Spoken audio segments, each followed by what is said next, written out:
So, pakilala po muna ako. So, name ko po ay Rich Belga from Bicol ako. May mga taga Bicol po ba dito? Ayan, may mga taga Bicol. Ayan. So, ang pangalan ko po talaga ay Darren Belga. Pero dahil gumanda na buhay natin, ang pangalan ko na ay Rich Belga. Ayan.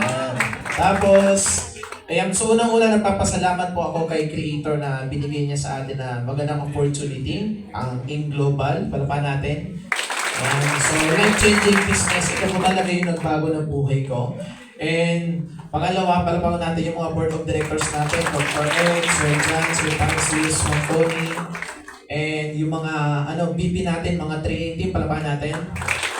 Okay. Then, ayan, mga uplines and mentors, sila yung nagturo sa akin, naghubog sa akin. And yung ito yung community ko po, mga nakakatulong ko para gawin yung negosyo. Yan. And syempre yung family, yun yung nagiging motivation para magsipag. Okay? So from Bicol po ako, sino dito taga-Albay? Yan. So ang bahay po namin malapit po sa paanan ng Mayon. Kaya huwag po kayong magtaka bakit ang itim ko. Nung pumutok po yung bulkan, dumaan po ko ng lapa. Joke lang po okay. Yan. So paano po kami, cover po kami ng 6 kilometer danger zone. Tapos next day pa ako sa Laguna. Pero before pa ako nag-Laguna, madami ako naging work experience. So dati pa akong naging kargador. Pamilya sa kargador. So naging kargador pa ako sa Bicol, naghahakot po kami ng mga buhangin, ng graba para kumita. Naging kargador ng yung troso. Sino naka-experience nun? Diba yung kumukuha ng kahoy sa sa bundok, diba? So ang bahay naman per pulpit. Okay? Tapos, yan na-experience ko din po mag-construction worker. Diba? So, mahirap na trabaho. Tama po ba? Okay? Tapos, sino po dito yung gustong nagta-travel tapos madaming pera? Sino? Yan. Kasi trabaho ko po yan dati. So, ito po yan Konduktor.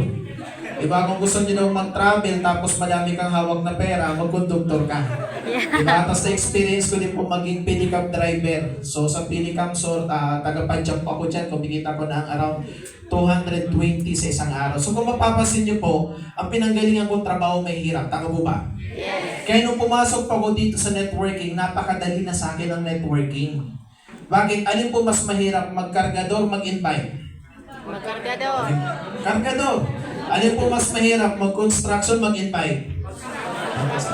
So, sanay po ako sa trabaho mahirap. Kaya nung pumasok ako dito, napakadali na nito. Yung iba sa inyo, pwede nagreklamo, ang hirap naman yan gawin, di ba? So, sabi nga, kung hindi kayo ipinanganak ng mayaman, wala kang karapatang magreklamo, mahirap. Tama po ba? Okay? Tapos 2008 po pumunta ako ng Laguna para magtrabaho. Naging factory worker po ako sa Laguna. So, akala ko pa nagtrabaho, gaganda buhay. Okay? Hindi pala. Kasi 4 years pa ako nagtrabaho. Sa 4 years ko pagtrabaho, wala po nangyari. Alam mo yung tipong araw-araw ka pumapasok, maaga gumigising, pero pagdating ng sahuran, laging bitin. Diba? Sa 4 years kong pagtrabaho, ang naipon ko po, payslip, uniform, iBag, tsaka sama ng loob. Tama po? So yun po nangyari sa akin sa 4 years. Tapos ang nakapag-invite po sa akin dito, totally stranger, hindi ko po kakilala. Okay, nag-trust lang po ako sa kanya. Ang tanong sa akin kung gusto ko daw ba yumaman. Kayo pag tinanong, gusto niyo ba yumaman? Yes! So yan din po yung sagot ko sa kanya. Nga lang, nung na-invite niya ako, kailangan daw ng pera. Kailangan daw ng puhunan. Doon ko po na-realize na laki ng problema ko financial. Kasi would you imagine, 4 years na ako nagtatrabaho. Sabi ko, bakit wala man lang akong ipon? Ikaw, ilang years ka na nagtatrabaho ngayon? Tanong, may ipon ka ba? Kung wala kang ipon, malaki yung problema mo financial. Okay? Pero hindi ko po yung ginawang dahilan para hindi sumali. Ginawa ko po siyang motivation para gawin yung negosyo. Sabi nga, pag gusto may parang, pag ayaw madaming. So, ang ginawa ko po dito, nagsanla ko ng ATM. Madami po tao nagsasanlang niyang ATM para sa birthdayhan, pista, di ba, pang kung ano-anong gastusin. So, ako naman, nagsanla ako ng ATM para sa business. And guys, ang ganda po nangyari nung ginawa ko yung mag-design ako, magsanla ng ATM. Grabe po yung transformation. Okay? So, ito po yung first checking ko dito, January 18, 2012. So, 4,000. Malaki maliit. Malaking kahiyan. Kaya naisipin mo, ang liit naman niya, 4,000. Ganun po talaga. Lahat po ng malaki nagsisimula sa maliit. Minsan masyado ka lang mainipin. Di ba? Ay, 1 year na ako, ba't ang liit maliit pa rin. Ganun po talaga. It takes years. Ako, ngayon po, 12 years na ako sa business and guys, ito po yung na-experience ko kitain monthly.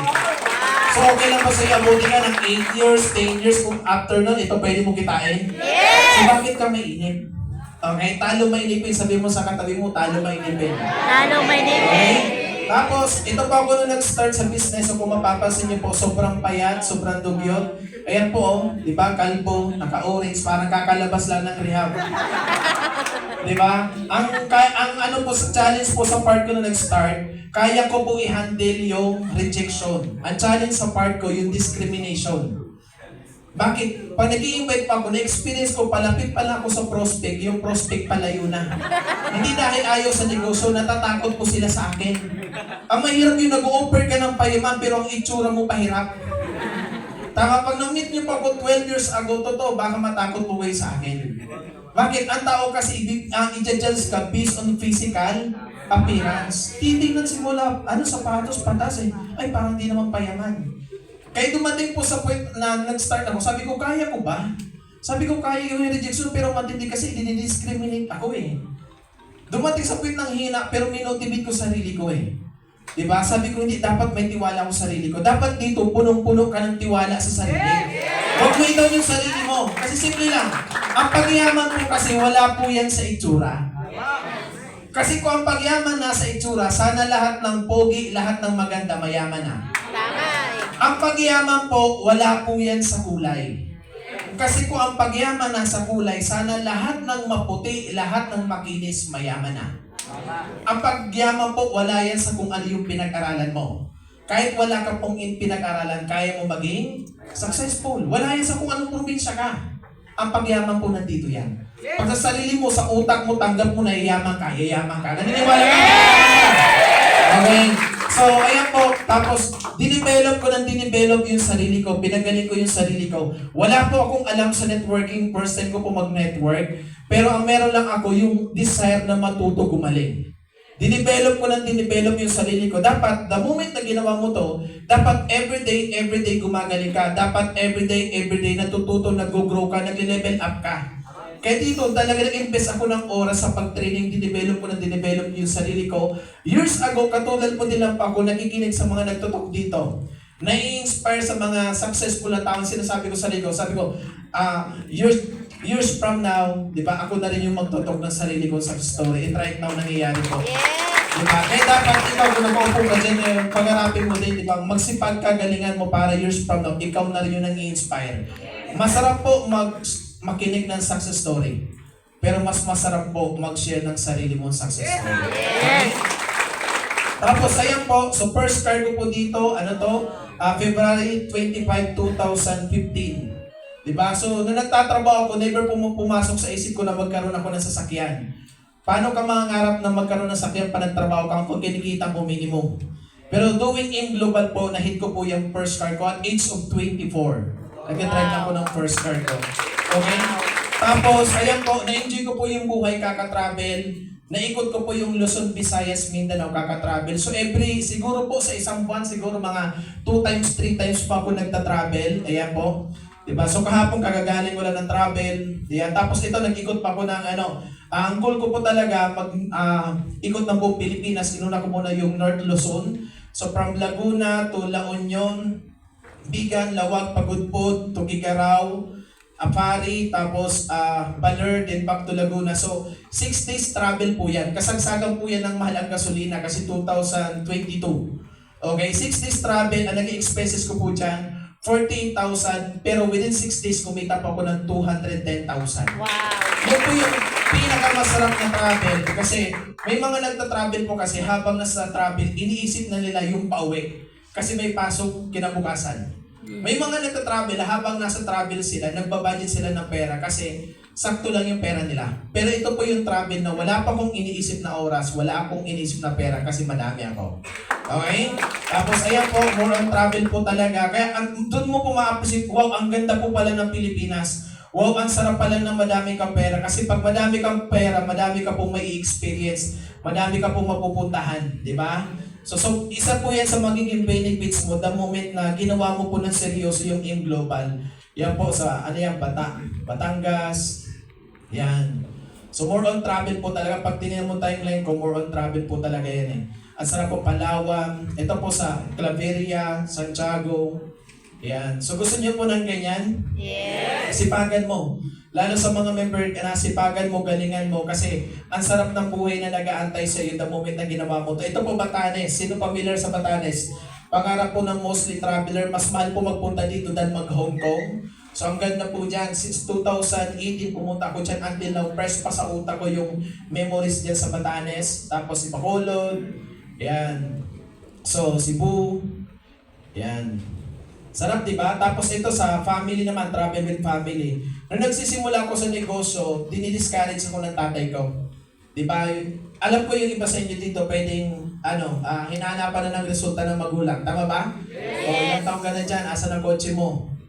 O, akala ko ba masarap dyan eh, ba't di ka nagpapadala? So, dumating ako sa punto na gano'n. Pero, hindi ko siya ginawang problema. Ang ginawa ko siya motivation. Tapos nung gumanda yung income ko, nag-payback ako sa kanila. So, ayun po, lagi ko sila pinagta-travel. Tapos ito, nag-Boracay kami. Sinama ko sila. Nung umpisa, ayaw ng magulang ko. Sabi ko tayo, mag-Boracay tayo. Sabi niya, wag na, pirahin mo na lang.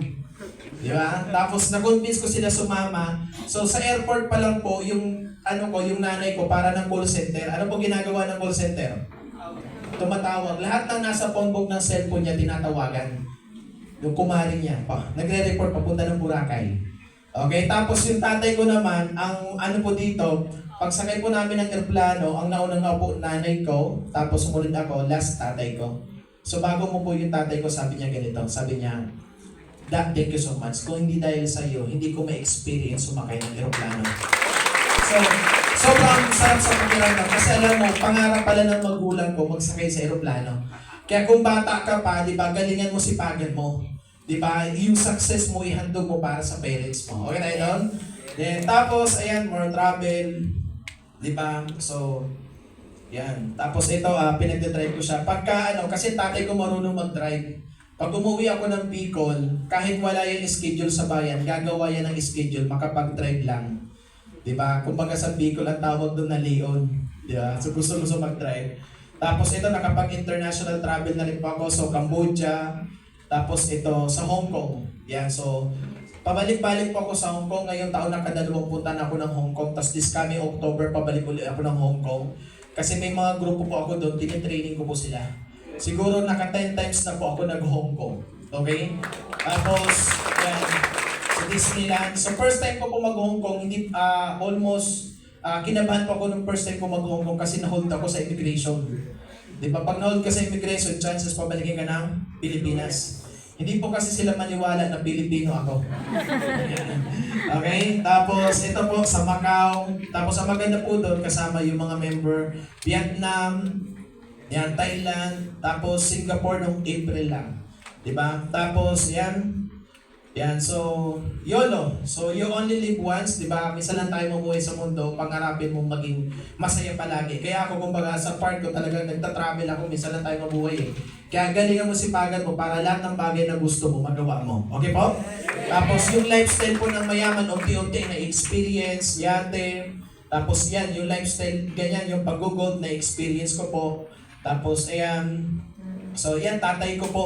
Magkamukha po ba kami? Yan, si Chino, ano po yan, millionaire siya ng Africa. So, first meet up po namin yan. So, ito po, yung pagbubutas yan, kasi nagsisimula pa po niyan. Alaman po niyan, kape at business kit. Pag ayaw ng prospect ko sumali, binibentahan ko ng kape.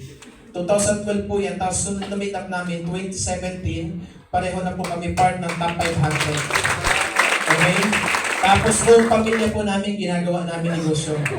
Family business. Kaya yung mga kapatid nyo, pwede nyo i-member yan. Baka malito po kayo kung asan ako ha. Ito po ako. Yan. Okay? Yan. Tapos ito po mga members ko, mga tao nagtiwala sa akin na ngayon may mga resulta na rin. Actually itong isa mong member, so nasa casa sila ngayon magre-release ng second card niya. Yan. So mga OFW po yan dati, tapos mga estudyante ngayon may sasakyanan. Tapos ito, na-awarded din pa ako as Millionaire Circle. Ngayon po, Global Ambassador Prime. So, nung nag-aaral po ako, ang award ko lang po, most punctual.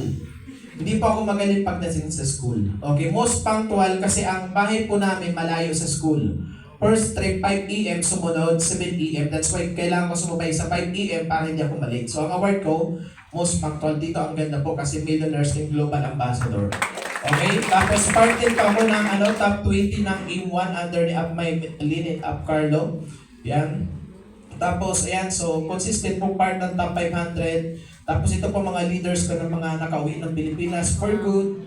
Tapos ito po, ayan, mga members ko sa Hong Kong, Singapore. Yan po, yung commitment ko sa kanila na turuan sila, ginagawa ko po, pinupunta po sila.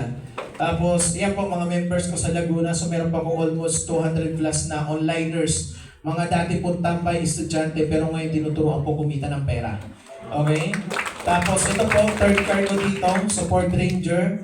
So nagsimula po ko sa 2016, naglabas ng ganyan yung sasakyan yung upline ko. Sabi ko, bibili ako niyan. Pagdating ng 2017, hindi ko nabili. Sabi ko, hindi, baka kulang pa. Sabi ko, 2018, bibili ako. Wala pa talaga. Minsan ganun po eh.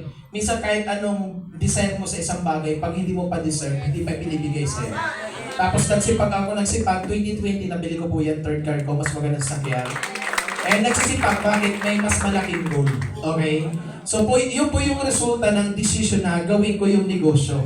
Okay? Na-inspire mo ba?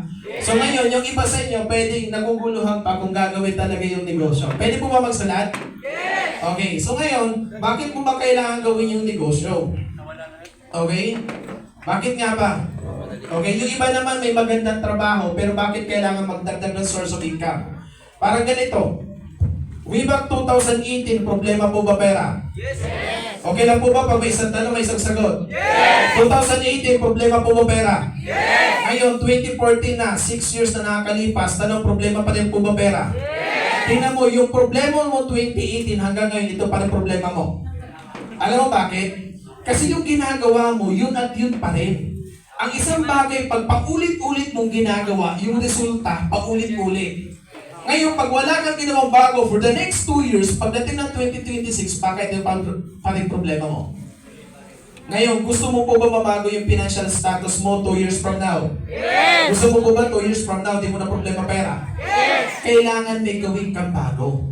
Kasi hanggang hindi mo binabago yung ginagawa mo araw-araw, wala talaga mangyaring bago. Problema mo pera, ang ginagawa mong solusyon, nagtatrabaho ka. Tanong, yung trabaho, effective po ba? Ulitin ko, tanong, trabaho, effective po ba? Hindi po siya effective. Kasi kung effective yung trabaho, ilang years ka na nagtatrabaho, dapat hindi mo na problema? Pera. So since hindi siya effective, kailangan mo mag-isip ng bagong formula, bagong solusyon. Ba't di mo subukan mag-business? Bakit business? Pansinin mo, sino mga big time? Empleyado, negosyante. Sino yung malalaki ang savings sa bangko? May kotse, may magandang bahay. Empleyado, negosyante. Gusto maging magandang buhay. Anong kailangan gawin? Mag-empleyado, magnegosyo. Tingnan mo, alam mo na dito magandang buhay. Pero bakit ito ginagawa mo? Kasi ito yung naka-mindset sa atin. Basic lang, kung gusto mo mabago buhay mo, dapat baguhin mo yung mindset. Sabihin mo mindset. Mindset, most of us, ang nakaprogram sa atin, magtrabaho, meron tinatawag na, work-oriented tayo. Okay? So, kailangan baguhin siya. Dapat maging business-oriented ka. Parang ganito, sa Pilipinas, sino mas mayaman? Chinese, Filipino? Chinese. Anong kaibahan meron sila? Mindset. Diba? Ang Chinese, bata pa lang, minamindset na yan, anak, mag-aral ka ng buti. Anak, aral ka buti para after mo mag-aral, ikaw hawak ating negosyo. Diba? Pilipino, ang mindset dyan, magtrabaho. Anak, mag-aral ka ng buti para pagkatapos mo, gano'n ka magandang nag-aral, nag-take ng business course, ano ginagawa? Ba't ka pa nag-take ng business course o magtatrabaho ka? Tama? So, kailangan mo baguhin. Dapat maging business mindset ka. So, bakit business? Okay? Tingnan mo to Pag pumasok ka sa trabaho, kailangan po ba yung trabaho aralin? Yes! Kailangan po ba sa trabaho galingan? Yes! Kailangan pa sa trabaho sipagan? Yes! Sa trabaho ba mapapagod ka? Yes! Sa trabaho ba mapupuyat ka? Yes! Pag ginawa mo negosyo, kailangan ba sa negosyo aralin? Yes! Sa negosyo, kailangan ba galingan? Yes! Sa negosyo, kailangan ba sipagan? Yes! Pag nagninegosyo ka, mapapagod ka? Yes! Mapupuyat ka? Yes! Parehas lang ba? Yes! Parehas lang pala Galang sa trabaho, may kontrata wala? Meron. After ng kontrata, tatanggalin hindi? tingnan mo, inaral mo, ginalingan mo, sinipagan mo, nagpagod ka, nagpuyat ka, tanggal ka. Sabihin natin sa trabaho na regular ka. At age of 60, tatanggalin hindi. Ano tawag doon? Retirement. Okay, tingnan mo ha. Inaral mo, ginalingan mo, sinipagan mo, nagpagod ka, nagpuyat ka, tanggal ka. Ibig sabihin, yung trabaho, temporary. Sabihin mo nga, temporary. Temporary lang trabaho mo. Kahit gaano mo kamahal trabaho mo, tatanggalin ka dyan. Business, may kontrata, wala. Wala. At age of 60, tatanggalin ka hindi. Hindi. Ibig sabihin, yung business, permanent. Okay? Permanent. Simple lang, tinan mo ha. Sabi nga, ang trabaho, temporary solution for a permanent problem. Problema mo pera, temporary na susolusyonan bakit meron kang trabaho. Pansinin mo pag wala ka ng trabaho, problema na naman. Pera. Worse, may trabaho ka, problema pa rin to. Tama. Tama hindi? So kailangan mag-aral magnegosyo. Kasi tingnan mo, kung hindi ka magnegosyo, kung magpupukus po kayo sa trabaho, magkano po ba rin dito sa Manila? Magkano po? 645. O din, pag OT-OT, magkano? 1,000. O, sabihin natin, kumikita ka ng 1,000 everyday. 1,000 everyday, sapat na po ba? Hindi. I'm sure binabudget, paano ka susin? Padala sa probinsya, pagkain, boarding house, ilaw, tubig, lipstick, foundation.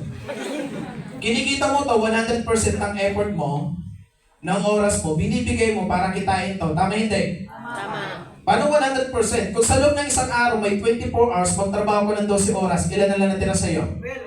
12 hours. 3 hours before pumasok, gising ka na. Tama hindi? Bawasan mo ng 3 hours, ilan natira?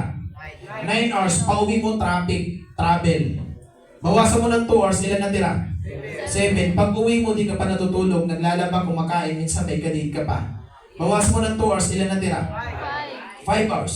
5 hours tulog mo to, preparation mo yun dito kasi pag di ka natulog, di ka makakapasok. So, ibig sabihin, buong oras mo, binibigay mo para lang kumita nito. Pero di ba yung kinikita dito lang napupunta? Sa needs. Ang needs naubos po ba? Yes. Hindi po siya naubos. Ubos na yung sahod, yung needs, di mo pa nabibili. Tama. So, paano na yung wants? Nabibili pa ba yung mga gusto sa buhay? Hindi. Sabi nga, sino po may kontrol ng buhay? Sarili po ba sahod? Sahod. Dito po nakadepende kung anong ulam o ulamin mo. Tama. Pwedeng sa umaga chicken, sa tanghali beef. Ano yun? Lagi may chicken, lagi may beef. Paggabi medyo social cup, fish, ano yun? Sardinas. Ang empleyado para makaipon, ano ginagawa? Nagtitipid. Ito po ako nung nag-work ako, sobrang tipid po para makaipon. Tama hindi? Kasi Tama. pag hindi ka nag-ipon, nagtipid, hindi ka makaipon. Diba? Ngayon, kung ito kinikita mo, kumusta yung family? Ang tanong, nakakapag-support po ba sa family?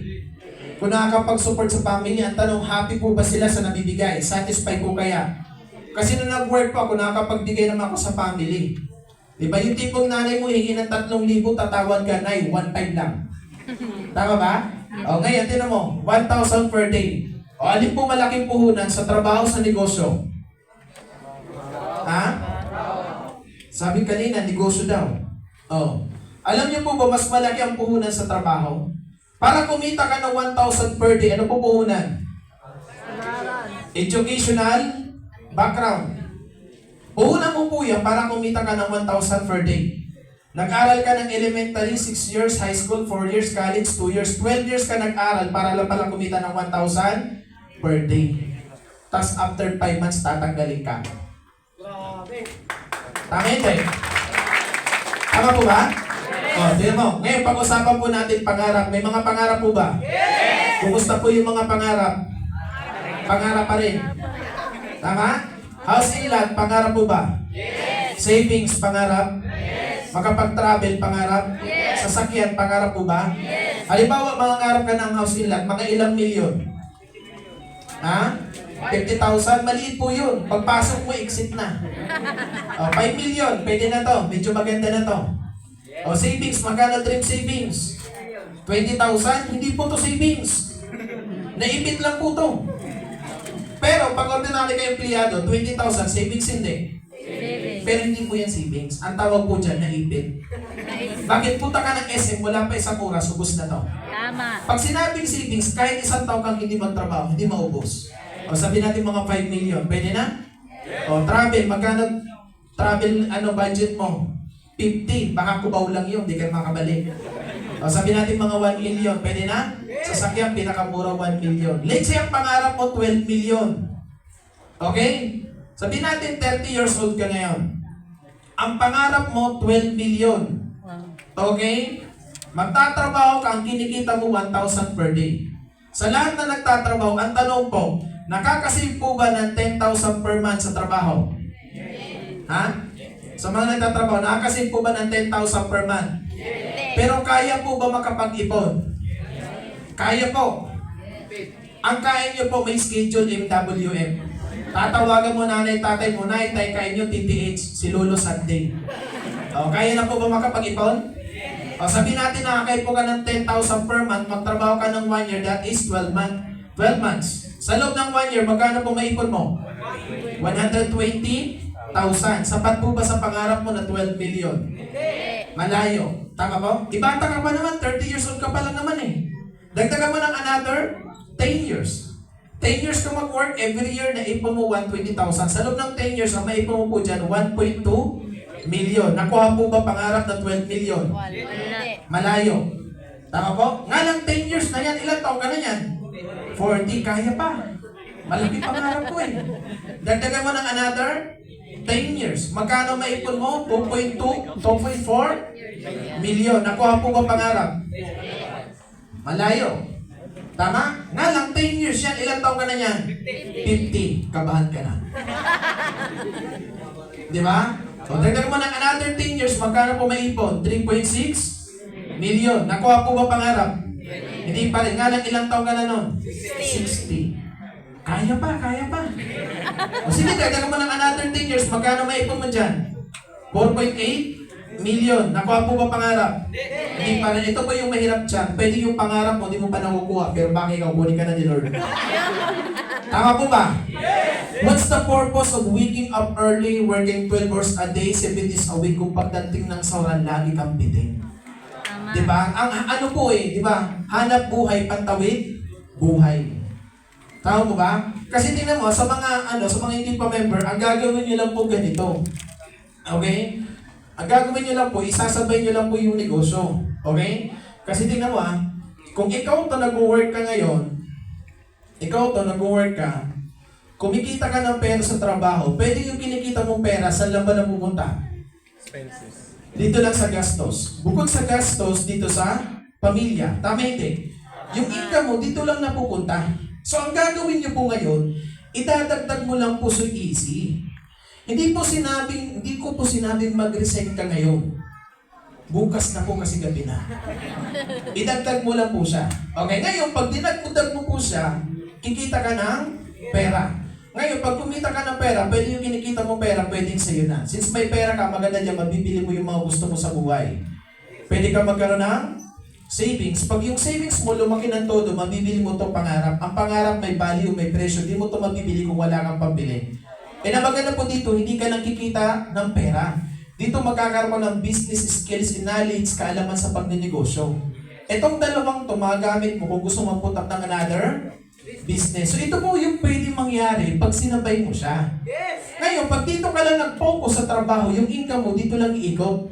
Parang ganito sitwasyon mo ngayon, 1 minus 1. 2 daw, nabago na? 1 minus 1, 0.